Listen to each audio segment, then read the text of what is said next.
Welcome, everybody, to a new episode of the Bold Take Podcast, as I have somehow not picked up my microphone. I'm Austin Waiter. That's Austin Hill. A very good start here.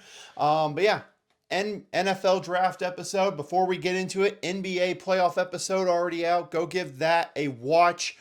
We talk everything, give our predictions for those final two games that could happen the night that we're recording this, which is a Friday night. Yeah. So go give that a watch, and we'll also have our round two predictions out once all the round one series are final, which it could be tonight. So we might have that for you tomorrow.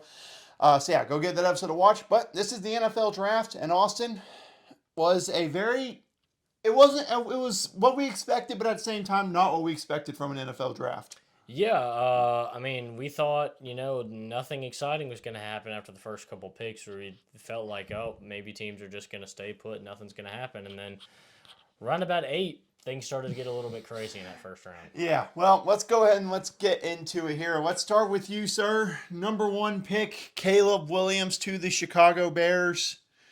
Take it away, sir. Congrats. Is this finally the franchise quarterback in Chicago? We can only hope. Look, I'm going to try to be less optimistic, and maybe that'll help us out a little bit. But this was the pick that had to be the pick. It's nice that it is the pick, and we don't have to think about what could happen anymore. Look, you traded away Justin Fields. You clearly made a commitment to this number 1 pick, and you got to make a commitment to the guy that's believed to be the number 1 quarterback in this class. I think they did it right. We'll see whether this ends up working out or not, but I like the Caleb Williams pick. I think it's the pick it had to be. I really do. The one thing I will say, I really like how excited Caleb Williams is, and I like that kind of energy that he's brought to being this number 1 pick and to being a Chicago Bear. And no offense to Justin Fields, I think he was absolutely happy to be a Chicago Bear. I think he enjoyed every minute of it, and I certainly loved him as a player. But Caleb Williams brings this different energy just with the excitement and the happiness that he's going to be in Chicago, that he's going to be a Bear. Whereas Justin Fields is more stoic and more reserved. And I don't know, I think it just leaves a fan to be more excited right now at the prospect of what could happen just with how excited he is as well. Yeah, absolutely. Look, it was the number 1 pick. This is something that was signed in maybe a month ago, if it wasn't when the Justin Fields trade broke down. Number 2 was one that we felt pretty confident who it was, but it wasn't official. And then me and you both heard that the Adam Schefter said before the pick, it came down to Jane Daniels or J.J. McCarthy, not Drake May. And me and you made eye contact with each other. I was like, imagine if this is J.J. McCarthy at number 2. But it wasn't. It was Jane Daniels. Although when we heard the J, me and Austin both had our hearts skip a beat because we thought it was J.J. McCarthy. Yeah, just instantly assumed it was J.J. McCarthy. Look, I think this is the better move to make. Look, Drake May was at this number 2 spot for a while, but Jane Daniels, rightfully so, throughout the season, kind of drove up to this number 2 spot. And I just think this is the right pick. Guys won a Heisman. Guy was better, more consistent, and had a lot less turnovers than Drake May. Yeah. For me, look, this is the worst team getting the best player. That's basically what it is here. You had the Heisman Trophy winner this past year, starting quarterback, going to the team who they may not have the number 1 pick, but they were the worst team in the NFL that is at the top of this draft. So, and they're basically starting over from scratch with mainly everything on that roster. So starting with the Heisman Trophy winner is not a bad start. They really didn't address the O-line in the draft, though, so I hope he makes it through his rookie season. Yeah. 3rd pick, New England Patriots. This was a spot where some people thought a trade was going to occur on draft night. Reportedly, the Giants tried to offer a lot for this pick, but the Patriots stayed. And as NSYNC said, it's got to be May. Yeah, that's one way to put it. Certainly, the Patriots had to go quarterback here. And really, to me, I think, there were talks of trade. I mean, it would have had to been the most insane haul of all time, in my opinion, because with the way this team geared up to reset and rebuild and got rid of Mac Jones, look, this is a team committed to getting a quarterback in this draft. And absolutely right. It took a lot, and look, they made the pick that I think they needed to make. You take the best quarterback off the board at the top of this class with such a talented QB class. And hope for the best in the new era in New England. Yeah, here's my question for you. It's a report I'm hearing is that some people are asking, how long is it until Drake May steps on the field? Because I'll say mine first. In my opinion, if you're restarting this franchise, basically completely starting over, what do you lose by him going out in the field? If he starts bad, You look at it and say, hey, it's a rebuilding year. We just want to see where he was at as a QB. And if he turns out to be successful, leads you to 8 or 9 wins, you could say it's clear we have our franchise QB. So I don't see why you don't put him out on the field in week 1. Yeah, this is a situation where you can argue one way or the other, but I've always been a proponent of getting those guys on the field, and getting them playing as fast as possible. When you have no true competition on the roster, I just don't understand it, especially in a situation you come into with Jacoby Brissett. Sure, he was a Patriot before, but look, this is going to be a new offense. Yeah. So look, when new guys are having to learn new playbooks, it doesn't make any sense for these guys to be backups. Look, I think Caleb Williams should start the first week. I think Jaden Daniels should start the first week. I think Drake May should start in the first week. All these guys are coming into a system where they're having to learn just as much as the veteran coming in. Look, I get you. Maybe you want to protect them or whatever, but these guys have got to play in the rookie year at some point if they're truly your franchise guy. Play them right away. Get these guys learning the tough lessons faster, and get this team on the right track as soon as possible. Exactly. And then number 4, this is truly where we all thought a trade was going to occur. We thought Arizona was going to trade back and get more picks. They're still trying to rebuild. There's plenty of good wide receiver depth, but they ended up sticking there unlike we thought, and they went with Marvin Harrison Jr. So credit to our one comment who said that we were idiots and said Marvis Harris is going to stay there at number 4. The only thing I'd say is, sir, learn to pronounce his last name fully correct at Harrison. Yeah. But anyway, Marvin Harrison Jr. to the Cardinals at number 4. Yeah, I think, look, if you're not going to trade out of this pick, you're not going to try and increase your draft haul. Going with the number 1 player left on the board is absolutely the right move to make. So, yeah, I agree with this deal. Look, Marquise Brown's gone. Rondale Moore's gone through trade and through free agency. They needed wide receiver help. Certainly they could have gotten it later in the draft if they had traded down. But look, this is not the wrong pick and this is not the wrong decision, and we're just a couple idiots on a podcast. Yeah. Who you listen to? Let it be known. You listen to us, so if you're listening. But now number 5, the 5th pick, the Los Angeles Chargers. Me and you were both begging for J.J. McCarthy here. We were begging for it. Yeah, I wanted Jim Harbaugh to really have to I wanted him to double down on what he's been saying. Prove it, Jim. Yeah, and I will give the Patriots and the Vikings credit. They all shot their shot and called the Chargers back like, hey, Justin Herbert, what are we thinking here? And obviously the Chargers quickly said no. But I respect them for shooting their shot with the way Harbaugh was talking about him. But the Chargers decide, instead of getting a weapon for Justin Herbert, they're going to look to protect him. And they go with Joe Alt from Notre Dame. As a Notre Dame fan, what are the Chargers getting here in Joe Alt? Oh, Joe Alt, he's a stud. I mean, we've known this since last year that he was going to be one of the first guys taken in this year's draft as far as offensive line's concerned. And look, him going at 5, I think, is the right move if you're trying to beef up your offensive line.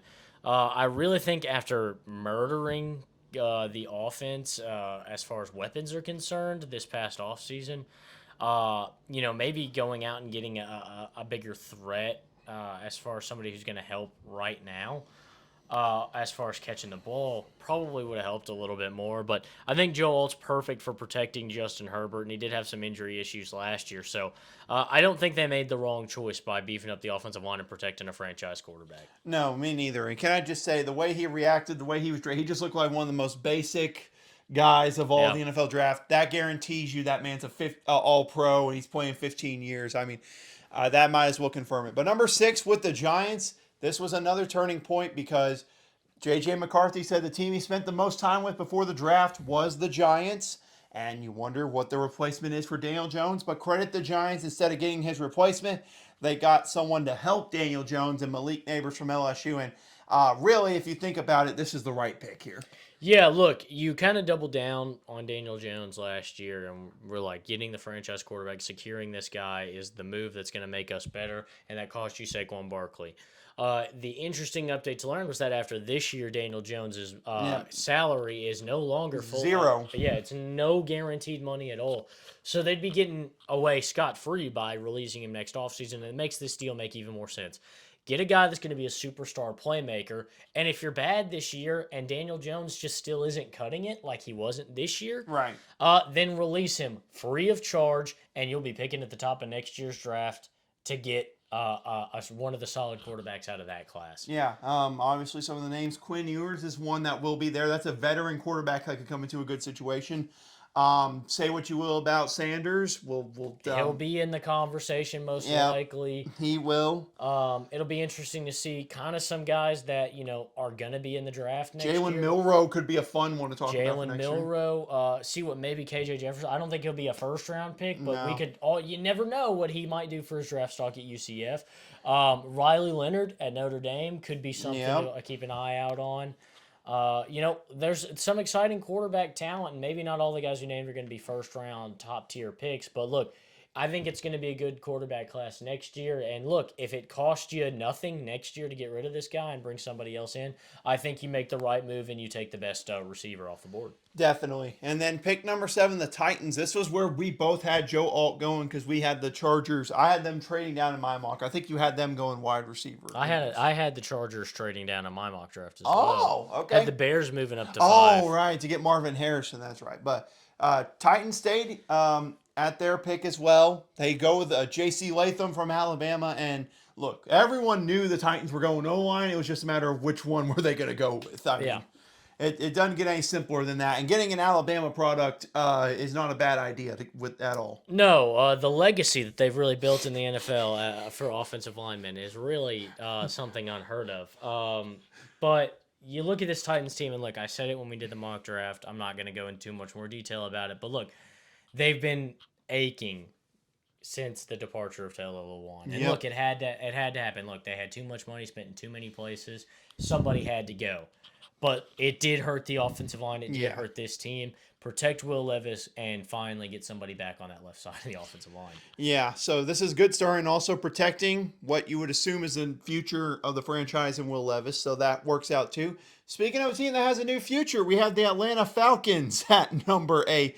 And look, let's be honest with it. Me and you both were sitting there thinking, okay, this is where the defensive players start going off. This is Dallas Turner. This is Terrion Arnold. That's exactly what I was thinking. This makes too much sense. And then we hear, the Adam Schefter report that they're very interested in Michael Penix.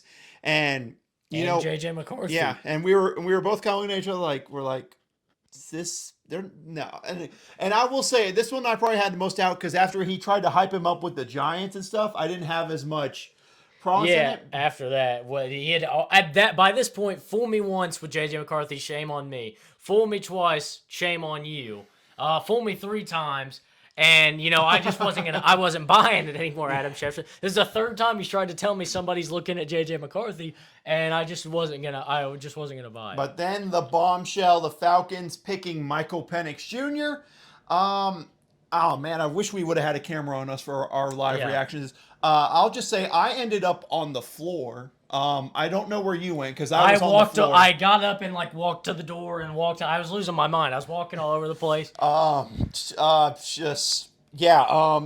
If we have a winner for shocker of the draft in the moment that we all were like, oh shoot, here's your winner, Falcons, Michael Penix. As I'm randomly getting a phone call on this phone, very odd timing for that.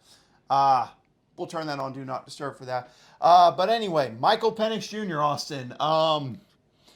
I don't get it. I don't get it at all. No, look, and I'm not going to fault Michael. I think Michael Penix Jr., you're taking a quarterback. Right. I think he's the 3rd or 4th best quarterback in this draft. I love him going ahead of J.J. McCarthy. I love that. I love him going in the top 10. Yeah, me too. I do not love the team and the situation that he's put in. Yeah. Because, look, I think he would be a great weapon in Atlanta with the guys that they've got. But you just spent so much money on Kirk Cousins. And look, Michael Penix, as a first-round pick, this guy needs to be playing as soon as possible. Look, he's the oldest quarterback in this draft. Look, he'll be 30 in a very surprising amount of time for being a first-round quarterback pick. And look, that's some stuff that's a downside, but he's a talented player. He's got a great arm. It just doesn't make sense to sign Kirk Cousins to this massive 4-year deal. It'd be one thing if this was a 1-year deal for Kirk Cousins, but a 4-year deal with so much money, it's just beyond me. Why put yourself in that situation? And it seems as if ownership and management, and the agents for Kirk Cousins and Kirk Cousins himself had no idea. It's like the GM walked in there and just decided, I'm going to go rogue. Yeah, I mean that pretty much says it right there. But I mean, looking at it again, as we'll talk about his obviously his contracts for Kirk Cousins. But I mean, if we haven't said already, it's a 4-year, $180 million deal that he signed with the Falcons. It was just a bombshell that this was going to happen. And the multi different factors I keep on hearing about it is, well, they want to prepare for the future. Okay, fine, I get that. You draft your quarterback. Yeah, we want to do the Jordan Love experiment. Look how well it worked out. Just a couple different factors to factor in. Number one, Jordan Love was 20 years old when he got drafted, and it was very clear that he was not ready for the NFL. Number two, the Packers drafted him at the end of the first round as a value pick, I think, at least for that first round spot. You have a quarterback you picked 8th overall who is 24 years old. If they do the Jordan Love experiment, he does not touch the field until he is 28, which is when quarterbacks are at their prime usually in the NFL. And like you said, they're giving Kirk Cousins 4 years, $180 million. I mean, look, for Kirk, I mean, the Falcons are screwed, but I mean, Kirk's only going to last at most 2 years on this deal in Atlanta. So I just don't get paying Kirk Cousins the money if you like Michael Penix. Now, they don't pay Kirk Cousins and they draft Michael Penix. I have no issue with this pick. I agree. Yeah, it's an odd pick, especially given the circumstances. I don't know how else to talk about it. It's just a move that I don't know. Yeah, it's just mind-boggling, and I think that's all we really can say about it. I think so. So let's move on to a pick that was actually making more sense, and that's the Bears with their second first-round pick. And I remember whenever Michael Penix went off the board, you were freaking out. You're like, give me Rome or give me Dallas Turner. Give me Rome or Dallas Turner. They get you Rome Odunze from Washington. Yeah, like you said, we were together, and that's first thing my mind went to was Rome's still on the board, but so is Dallas Turner. I was like, we've got the receiver that wants to play with Caleb Williams, that wants to be a Bear, and we've got the best defensive player in the entire draft class, both sitting on the board. And, I was like, I'd love to be Ryan Poles right now. This is such a winning situation. And I then thought, with Dallas Turner and Rome still on the board here, Ryan Poles likes to move back. This is a spot to make a trade happen if you really wanted to. But look, I'm happy. We stuck to our guns. We got Rome Odunze. We got a young rookie star receiver to pair with a young rookie star quarterback. And look, that means these two guys get to grow together. Caleb Williams gets to learn the ropes with some solid veteran receivers. And look, he gets to be behind two of the best receivers in the NFL. DJ Moore, Keenan Allen. He's going to learn so much. He's going to grow so much. This has a chance to be a colossal, massive first round for the future of the Bears offense. Yeah, I'm right there with you. I can't wait to see how it works out there. I'm interested to see it. That NFC North this next year is going to be fun to watch, especially with some help from the Vikings for this next pick, as they made the first trade of the draft with the Jets. And credit the Vikings here. We both had them trading up as far as 4th or 5th to go get J.J. McCarthy. They let the draft play out, and once they saw Penix go at 8 and they knew the Bears weren't picking at 9, we said, we need to step in and trade right here. So they trade to move up one spot, and really all it cost them in the deal was the 11th pick and a 4th and a 5th round pick in the draft, and that's really all it cost them. They got a 6th rounder out of it. So they trade up and they get their new quarterback in J.J. McCarthy at 10th overall, Austin. Yeah, look, I think this is a better value for getting a quarterback, but I think they also, made the right call. Whether Sean Payton really was this mastermind genius that bluffed them into getting J.J. McCarthy or whatever, look, I think you didn't need a bluff to move up here. I think if you're smart, you're Minnesota, you say, what can we do, New York? Because look, the Jets were going to be open for business. That's the pick right there. You see Penix go. Like you said, the Bears aren't going quarterback, and most likely they're going to stick here and make a pick with two exciting talents on the board for them. So look, get on the phone with the Jets. Say, hey, what can we do to move up? Because in my mind, I'm thinking Denver and Las Vegas, two teams that have seen guys, 4 quarterbacks go in the top 8, start slipping away, and they start saying, hey, if we want a quarterback, we got to make a move now. So, yeah, I think the Vikings made the right move to call up and get the guy that they wanted here.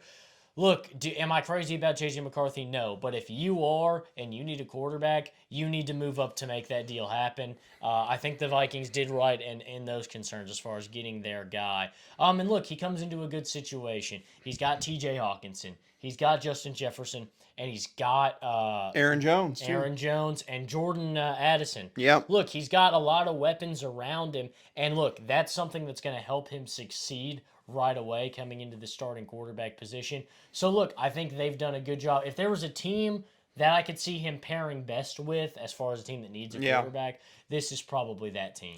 Yeah, absolutely for him. So yeah, and as NFC North is going to be very, very interesting next year to say the least, especially for this man as he's going to root for his Bears going through all of that. Moving on to pick number 11, which is now the Jets, courtesy of that trade with the Vikings.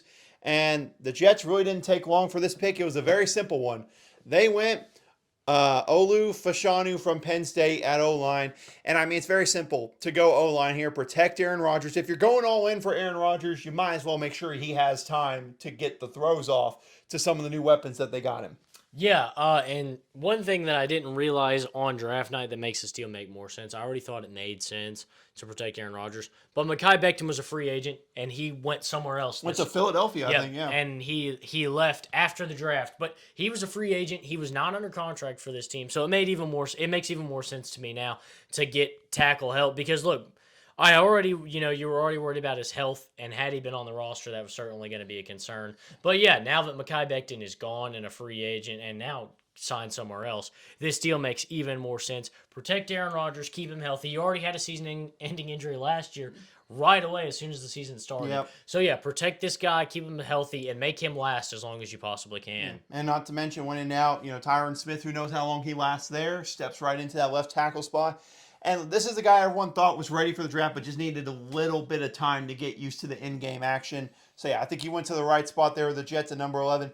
Number 12, the Denver Broncos. This is a team that I had trading down my mock draft, and I'm sure they were originally considering trading down. But when they saw those first 5 QBs go off the board in the top 10 picks, they said, look, we have to pick Bo Nix here. Otherwise, we're going to be starting Zach Wilson at quarterback this next year. So they go Bo Nix, number 12 overall. And that is 6 quarterbacks in the top 12, Austin. Most in the top 12 picks ever. Yeah, look, I think, if you're looking to get a quarterback here, this is the right move to make. You trade out of this pick, and maybe somebody else trades up and takes a quarterback. But look, that's what you had to worry about now. Somebody was taking a quarterback at this pick, and if not, Vegas was taking Bo Nix with the next pick. So if you want Bo Nix, if you want the last first round-ish quarterback in this draft, that was always considered to go in the first round, then you needed to make the move here. So I like that Sean Payton stuck to his guns, got a young quarterback, and I think made the right decision for this franchise. Yeah, absolutely. But I don't think this makes me mad. And by the way, that you brought up that thing about Sean Payton being like, yeah, I was telling him that. I was like tricking him. It's like I use the meme. It's like, get in there and make it about you. Yeah. Because it's always about Sean Payton. So, Bo Nix, it's good for you to get drafted. I will not be rooting for your team to succeed until Sean Payton is gone. But I'm excited to see what he can do there, especially them drafting his wide receiver. I was going to say, a thing that makes me like this deal more is that they were able to go and get Troy Franklin, a guy I had going in the first round, like a lunatic. And if I'm correct, also got Notre Dame running back Audric Estime. Love Audric Estime. So they're going all in on some offensive weapons there in Denver. Now 13, the Raiders. This was where we originally all the reports said that if Penix was there at 13, they were going to pick him at 13.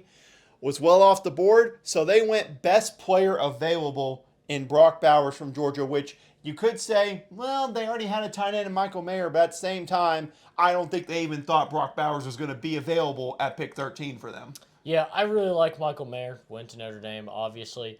I hope they still find a way to work him into the scheme. But the thing with Brock Bowers is he's so versatile. He's this generational offensive talent. Look, the defense is in fine condition, sure. Yep. Obviously, you can always make improvements, but this defense was the soul of this team last year. It's time to upgrade the offense, and look, maybe you got to embrace Aiden O'Connell another year. Maybe Gardner Minshew is the guy that you start this next year. But look, they need weapons. Darren Waller was so effective for this team, and they got rid of him for the Giants, which I don't think was necessarily the worst move that they could have made. But look, get a guy out there in Brock Bowers who, look, you could play at wide receiver if you really, really Yeah, wanted you to. really could. And have him and Michael Mayer on the field. But look, this is a massive offensive playmaker to get. This was the right pick. Yeah, it really was, and you could, yeah, you're absolutely right. Be more versatile, and plus, he's a guy for players like Gardner Minshew and Aiden O'Connell. A guy that's a simple option to go to on offense on some of those quick passes out there and make it. And also, I think another thing that helped to build their confidence was they knew with Aiden O'Connell at least winning out if it's him, they were able to win a lot of games down the stretch with him. Go into Kansas City and win a game against the Chiefs with him as your starter. That's true. Granted, he really didn't throw the ball a lot, but he can start quarterback and win games for you, especially with that defense. Don't forget Christian Wilkins on that defensive line with Max Crosby now. Pick number 14 for the Saints, and look, let's just be simple here. We both had O-line at this pick. Trevor Penning has not worked out at tackle. They go Talis Fuega from Oregon State. That's as close as you're going to get me to pronouncing that name right. But yeah, they need to go offensive tackle. They go offensive tackle. Yeah, this is the right pick. This team needs to keep protecting quarterbacks. Look, a few years ago when they had Drew Brees, they had this fierce offensive line, and they just haven't had that the last year, couple of years. And look, Derek Carr's a guy that likes to make risky throws. He has to make a lot tougher, riskier throws when he has bad protection. And look, he threw a lot of interceptions this year. But look, you're committed to winning. Going offensive line here, building up that offensive line, protect your quarterback. It's always the right move. Absolutely. And now at pick 15 for the Colts, we have our first defensive player off the board. And that's something, I mean, we could not believe that it took until pick 15 for a defense player to go off the board. And not even the guy we thought was going to be the first one off the board. The Colts went with Latu, the edge from UCLA. And this is a guy that we both thought was very good, and we both had falling late in the first round of Tampa, if I'm correct. Yeah. Just because of his injury history, not because of his talent. But the Colts did not care, and they add another piece on that defensive line. Yeah, this is a stellar move. Make the defensive line more fierce. I like this pick. I like this player. Preferably, comparatively, I still probably would have gone Dallas Turner. I think Dallas Turner's a smidge better. But I think this is a good move. You get the guy you want on defense. Look, all the defensive players are still the up world on the was board. your oyster. They had their pick. At least you can say they were committed to you. You were the guy they wanted. Yeah, absolutely. And so now we'll move to pick 16 for the Seahawks. We're halfway through the first round here. And the Seahawks, we both agreed. We're either going O-line or defensive line. And once that first edge went, there was no doubt they were going to go D-tackle. Byron Murphy from Texas. This makes that defensive line, along with Leonard Williams and pairing up, that makes that defensive line even better. And Mike McDonald's going to have a good defensive line to start his reign in Seattle. Yeah, I really like this move. Look, that's what I thought. If this team needs to fill in a hole on the defensive line, D tackle's a spot that they've been desperately missing for a while. Byron Murphy is kind of a huge plug-and-play player for that. Yeah, he truly is. So it'll be interesting to see how he does his rookie year. But then 17, Minnesota, they make another move up with Jacksonville at 17. And, of course, in this deal, a little bit more detail for this one. The Vikings, of course, trading up at 17. The Jags got their 23rd pick, the 5th rounder this year. Jags also have a 3rd and 4th next year as a part of this deal, too. So Jacksonville is absolutely right to drop back here with that kind of offer and allow Minnesota to go up and pick a guy that I'm sure they didn't, after they picked J.J. McCarthy, they didn't know if he was going to be there. And yet Dallas Turner from Alabama was able to be there for the Vikings. Look, I like what the Vikings did in this draft. Maybe J.J. McCarthy's going to be good, maybe he's not. Maybe Dallas Turner will be good, maybe he's not. But the big thing is they saw what the Texans did last year, and they made similar moves. They sacrificed, sure, maybe a little bit of their future, maybe a little bit of their draft capital this year, but they got the guy who they're going to embrace as their franchise player on offense, and they got the guy who they're going to embrace as their franchise player on defense. And that worked for Houston last year. And the thing I'll argue a little bit more here for J.J. McCarthy again is that he has more weapons than C.J. Stroud does. Look, Stroud made good work with Nico Collins, and Tank Dell was a phenomenal draft pick, and Noah Brown. But look, Noah Brown and Nico Collins weren't really anybody when C.J. Stroud got there. And what does this guy have? He has probably the number one receiver in the NFL in Justin Jefferson. One of the top rookie receivers last year in Jordan Addison, and one of the best tight ends in the NFL in T.J. Hawkinson. And also a very good receiving back out of the backfield in Aaron Jones. So, I mean, the options are all. It's exciting to see teams embrace what Houston was able to do, that mentality, and say, let's go get some star guys that we can build around, plug and play guys that are going to be exciting.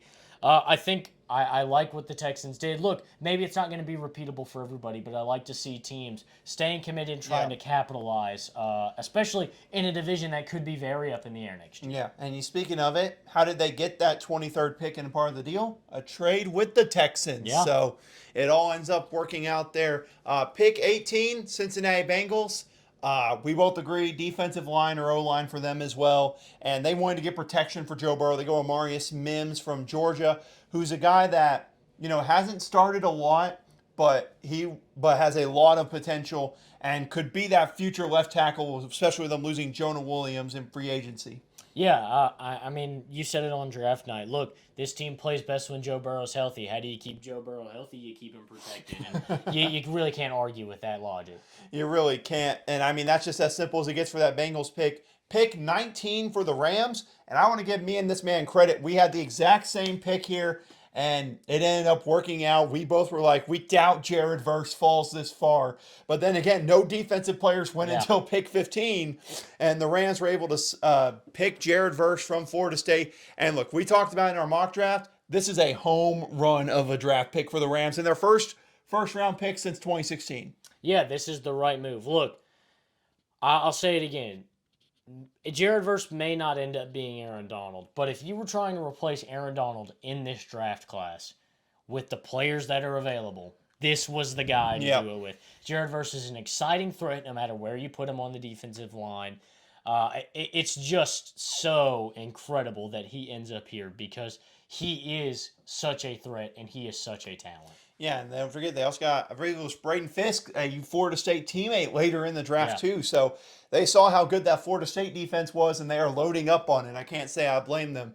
20th pick, you had the Pittsburgh Steelers there, and they had plenty of good O-linemen fall their way. Even had a wide receiver that some people were telling them to take. But Omar and them said no, and they picked a guy who, again, they originally didn't think was going to be there. They picked Troy Fautanu from Washington. And this is a guy who could play multiple spots on the O-line. So I got the pick. I originally was kind of, on it because it wasn't a center, like I said. But we got Zach Frazier in round 2 from West Virginia. So I feel a lot better about this pick. And, the Steelers O-line, I'm just going to say it as a biased Steelers fan, the Steelers O-line is back. It is back. I think this is a good move. Obviously, I think interior O-line is the right move. They make that move. I can't complain too much about this pick. Well, yeah, because you're not a Steeler fan. Yeah. So but no, it was a good pick there for the Steelers, especially 21 pick, the Miami Dolphins. This was an interesting one. They went Chop Robinson from Penn State. This is a guy we kind of thought was maybe near the end of the first round guy, but he ends up going here to Miami. And you think about it, Jalen Phillips, Bradley Chubb, both season-ending injuries last year. This move makes sense as a guy that can be ready to play while those guys still recover from those injuries. Yeah, absolutely. This was a guy that was in first round pick conversation all last year, but as the Penn State season annually falls off the rails, his draft stock started to drop a little bit. I liked the Dolphins were aggressive enough to get him in the first round because he's that exciting of a player and he's got that kind of potential.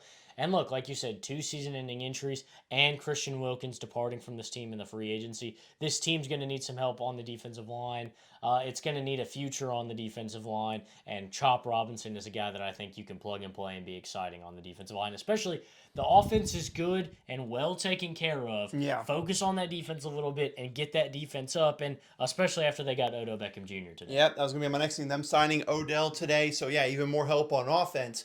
Next pick, 22, the Philadelphia Eagles. Look, we both agreed going into this draft they needed secondary help in the worst way. So, pick 22 comes to them. 0 secondary players off the board. It was whoever they wanted to for that pick, and they end up going with Quinyon Mitchell from Toledo. And this is a guy that we both were high on, but we just didn't know if he was going to be the first one off the board because of being from Toledo and people doubting in Toledo. Eagles got their choice of the top corners, and they got truly the number 1 corner in the draft. Yeah, I like sticking to your guns here, and I like making the pick of the guy that you think's the best.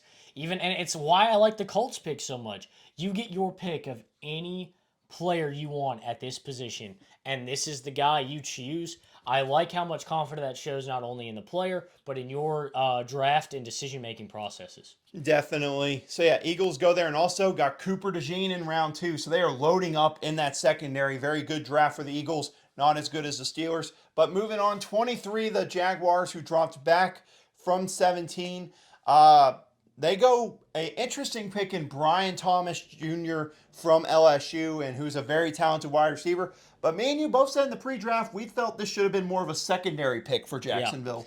Yeah, especially you feel like, after a cornerback goes off the board, the cornerback floodgates start to open up a little bit. And so, you want to get out there and help. And look, this secondary definitely needs some help in Jacksonville. I don't hate the Brian Thomas Jr. pick. He's an exciting playmaker to put with Trevor Lawrence. Could be that number one guy they're really looking for, especially since it seemed like Calvin Ridley didn't really work out for them. But, man, I would have liked to see one of those top corners go here. Yeah, absolutely. But Jacksonville went wide receiver there. And then pick 24 was originally the Cowboys, but part of their all-in moves, they traded back and let the Detroit Lions come up to pick 24. And really, this wasn't much of a deal. Basically, the Lions traded their pick, and they trade their pick and a third to move up 5 spots. And this was another team needed secondary help. They go and get it, and they get Terrion Arnold from Alabama. And, I mean, he was a fan favorite on that draft night when he was introducing himself to the Lions fans. So, very good pick for the Lions here. It's weird. After last year, we're used to not judging the Lions picks. This is a home run pick for them. Yeah, this is a really good pick. Look, you lost Chauncey Gardner-Johnson. He decided to go back to the Eagles, and he was hurt for some time last year. So go out there, get a younger guy, and put him in the defense. And look, get a guy who I think is, a top 2 corner in this draft. Absolutely. And then another thing the Lions did, jumped up 1 spot of their arch rival like they did for Brian Branch last year. But no, and also Jamison Williams the years before that too. But Green Bay at 25, they saw their Jordan Love and how great of a year he had. They said, you know what? What's better than one Jordan? Let's get 2 Jordans on the roster. I went with Jordan Morgan, the tackle from Arizona. This makes sense. They let go of David Bakhtiari in the offseason. They needed a guy on that left tackle spot to protect their Jordan. So Jordan's going to be protecting Jordan, Austin. Yeah, I like this pick. I like it mostly because I had this guy going in the first round, and he was not really a projected first rounder. But yeah, I think, protecting your young quarterback is definitely an investment worth time. It's a song and dance we've been singing the whole episode, and it just makes sense. Going offensive line in the draft, I think, is one of the safest things you can do, especially when you need help. Absolutely. And speaking of that, the next pick, Tampa Bay at 26. Ryan Jensen suffers career-ending injuries. Their starting center, he retires. And just so happens the number 1 center in the draft is there in Graham Barton from Duke. Again, a really good offensive line pick for Tampa Bay. Yeah, especially after a long-term commitment to Baker Mayfield, a commitment to Mike Evans. Get some protection so these 2 guys can go to work. Yeah, definitely. And then, 2 O-line picks back-to-back. We agree, very simple there. 27, the Cardinals. This was a very interesting pick here. They went with Darius Robinson, defensive tackle from Missouri, who some people had going very end of the first round, but mainly an early second-round guy. But the Cardinals liked him enough to stick here at 27 and go with their guy. Makes you kind of wonder maybe if they wanted to trade back but couldn't find a good deal. Yeah, and there's nothing wrong with that. If you want to trade back maybe to try and get a guy and you can't get it, I always like, again, sticking to your guns and taking that guy. It's what the Bulls did with Patrick Williams a couple years ago in the draft. Tried to trade down from 4, find a spot so they could still pick Patrick Williams. And then it didn't work out that way, so he said, whatever, we'll just take him at 4. And look, for the most part, I'd say that's worked out for us. But, man, this was an interesting deal. I surely thought this would be offensive line or wide receiver. Me too. Still some talented wide receivers on the board. Still some offensive line guys to get after. But going defensive tackle here, look, this is a guy that looks like he could really play all around the defensive line. And it'll be exciting to see what the Cardinals can do with this rebuilding roster. There's obviously still a lot of improvements to be made, but making a commitment there to the defensive line, I like it. Definitely. And then pick 28, the Buffalo Bills, a team who just can't get over that hump of the Kansas City Chiefs. And you're like, let's get the best wide receiver we want until they let a trade happen with the Kansas City Chiefs. And this deal was a very interesting one. I mean, Chiefs, the Bills traded away the 28th pick, and they also got the 95th overall pick in the third round and a seventh rounder. Chiefs got a fourth and a seventh round pick from it as well. And the Bills let this happen. The Chiefs go up to 28, and just get the fastest wide receiver in the draft, and also with the fastest combine time in the 40-yard dash ever. Yeah, I kind of like this because, especially with how the Bills ended up handling the way they traded. They'll trade down again. Yep. Spoiler alert for anybody who didn't watch the draft and doesn't know. But with the way they traded down and the guy they ended up picking, I actually kind of like the moves that they made. They improved their draft capital in this year's draft with this move, added more draft capital in the next move, and then picked a guy that wasn't a projected first round wide receiver to open up the second round. So I like that they kind of what we were talking about with the Cardinals maybe wanting to do. They were like, hey, we think we can get this guy a little bit later. Let's improve, because what? They swapped a fourth and a seventh for a third. They swapped a first for a first, a fourth for a third, and a lower seventh for a higher seventh. Yeah. So they improved their draft capital this year by making this move to move down just a few spots in the first round. And then, like I said, added more draft capital. But I love this pick for the Kansas City Chiefs. They've clearly made a commitment to speed and to kind of have some guys who can go deep and hopefully this year catch the ball. Obviously, they brought in Marquez Valdez-Scantling and I can't even think of his name. Kadarius Toney as two kind of quick threats to get down the field and be big-time playmakers, and those guys just have not been able to catch the ball. So maybe, hopefully, bring in two different faces who have a little bit of a better reputation for catching the ball. Hopefully. And I will say that's the one thing I'm hearing about Xavier Worthy. Really fast, sometimes struggles catching the ball. I hope it's not a repeat. But the Cowboys here at pick 29, the jokes about the all-in. They made a very safe pick here. Tyler Guyton from Oklahoma. They lost Tyron Smith, their franchise left tackle. Just replace him. And if there's one thing I know the Cowboys have done very well in the Jerry Jones recent era draft picks, they know how to draft O-line very well. Yeah, they've drafted O-line very well. They've made a commitment to the offensive line in this draft, another pick on Cooper Beebe. Yep. I like the commitment to the offensive line for this team. Look, whether it's Dak or whoever in the next couple of years is going to be playing quarterback, they've got to be protected. We keep saying it. You've got to protect the quarterback. It's such an important thing to do, such an underrated thing to do. Going commitment, getting a guy like Tyler Guyton is going to help this team. Definitely. And then pick 30, Baltimore Ravens here. Very simple for them. They need secondary help on the other side of Marlon Humphrey. And somehow, some way, Nate Wiggins falls to pick 30 to the Ravens. Ravens, once again, have a phenomenal secondary first-round pick. Yeah, and you talk about another guy who can kind of do a little bit, who might be able to do a little bit more than just play corner for this team because of his size and his length, if you will.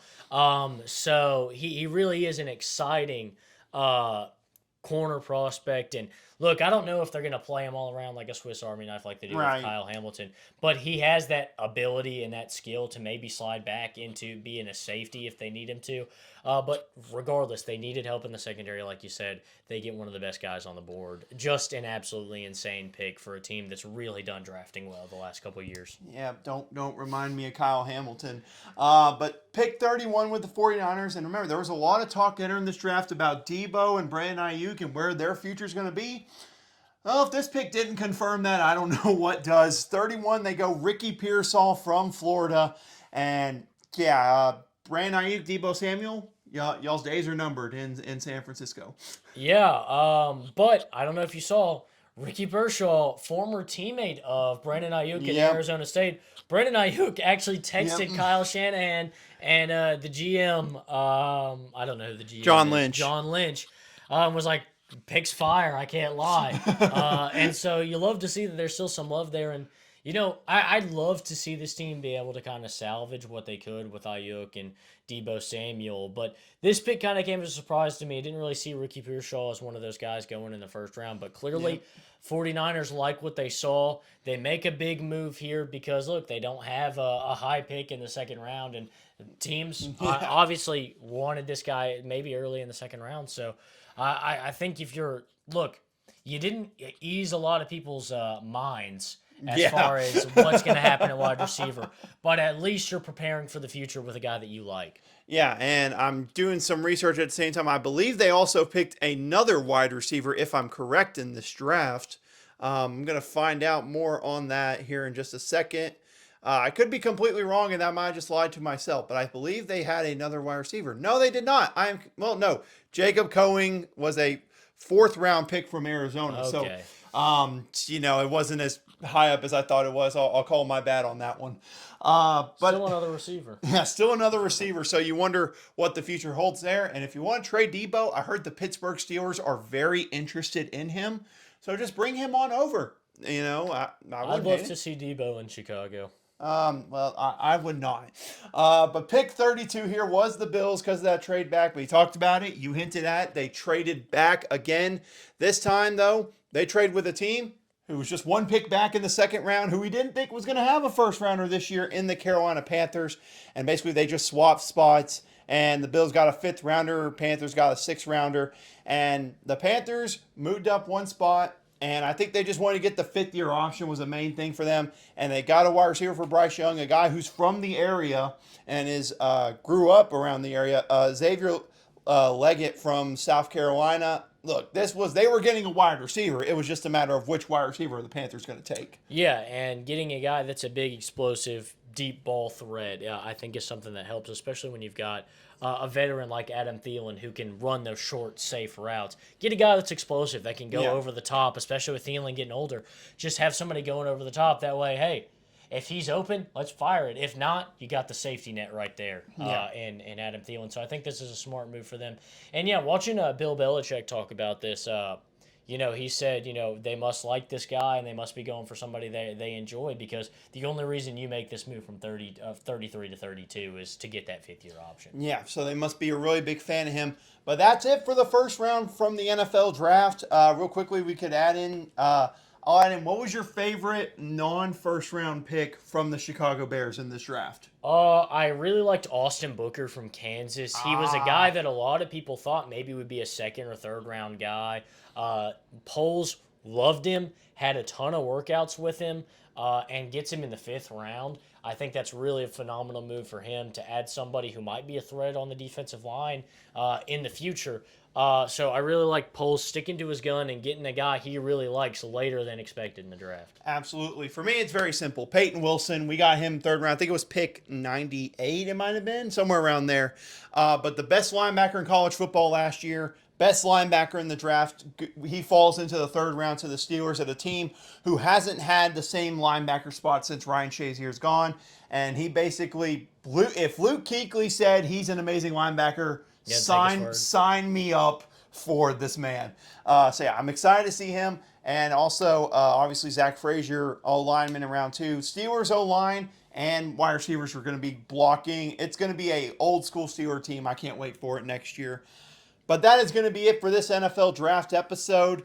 Like we said, NBA episode came out earlier. Give that a watch as well. And like I hinted at in that one and say here, we will not have an episode next week. I am going to Florida for family vacation. I'm going to Disney World where I'll be paying attention to NBA playoffs and writing the Guardians of the Galaxy right at the same time. There you go. So, it's going to be fun. We will definitely try to be back the week after, which I'm sure, depending on how these semifinal series go, could be getting into conference finals talk. Yeah, well, we'll see how quick things happen. Yeah, you never truly know. But there's going to be some great series there, and really, Magic and Cavaliers already tipped off here. So let's get out of here. Yeah. That's going to be it for us. That's Austin Hill. I'm Austin Wader. We want to thank you for watching.